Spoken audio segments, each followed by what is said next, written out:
Benson Boone, the 22-year-old singer behind the hit Beautiful Things, is done with the negative comments flooding his social media. These online trolls, most of whom have little to no understanding of his music or career, have been getting under his skin. Boone, who has been steadily rising in popularity, recently took to TikTok to express his frustration with the baseless remarks and unjustified hatred aimed at him. In a video, Boone shared his thoughts, telling his followers that if they're going to criticize him or his music, they should at least have a valid reason. "If you hate me or my music, at least have a good reason for it," he said, setting the tone for his candid message. He went on to reference a comment he had recently seen that read, "I don't even know why I hate Benson Boone, but it feels right." His reaction: "Like what? How am I supposed to improve after reading that?" It's clear that Boone, like many artists, is exhausted by shallow criticism that doesn't offer any constructive feedback. For him, these types of remarks are not only unhelpful, they also hinder his ability to grow as a musician. He even used an example to highlight what he would consider more valid criticism, offering, "At least say something valid like, he low-key just flips everywhere, can he do anything else?" referring to his signature on-stage flips. He also mentioned that if people were to comment on something like, "I just don't like his songs even though I'm basing my opinion off the only one I've heard over and over," he would accept that more, acknowledging that his single Beautiful Things had indeed been played quite a bit on repeat since its viral success. Boone's candid comments sparked a conversation about how repetitive airplay on mainstream radio can affect both songs and artists. One social media user chimed in with an insightful remark, saying, "When hit tracks are played over and over on the radio, it can ruin the song and therefore the artist by proxy, without it having to do anything with you directly."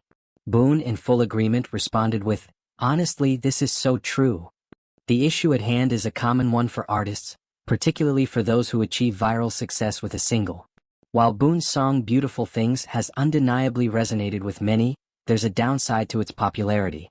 The constant replay of the same song can cause listeners to become overly familiar with it, leading to a form of musical fatigue. This phenomenon is something that Boone himself is grappling with, as his song has been played so much that some listeners have grown tired of it, even if the artist's intention was never to overexpose it. As Boone navigates his way through the complexities of fame, he's trying to maintain a healthy perspective, despite the constant noise from critics. The frustration with unfair or unfounded criticism is something that many artists face, especially in the era of social media, where opinions are often shared without much thought. For Boone, it's clear that he values honesty and constructive feedback over mindless hate. He just wants to be given a fair chance to evolve as an artist, and for his fans to understand the creative process behind his work. It's important to remember that every artist, no matter how successful, goes through a journey of growth and experimentation. The public's understanding of this process is essential, as it helps artists feel supported rather than discouraged. For Boone, the journey ahead is all about building on his experiences, honing his craft, and continuing to share his passion with the world. But for that to happen, he hopes that the criticisms he receives will be grounded in substance rather than simply being reactions based on a fleeting opinion. In the end, what Benson Boone is asking for is simple: respect and thoughtful engagement with his music. He doesn't expect everyone to love his songs, but he does hope that people will take the time to understand his artistry before passing judgment. Boone's appeal for better criticism isn't just about defending his work, but about fostering a more respectful environment for all artists trying to make their mark in a noisy world of online feedback.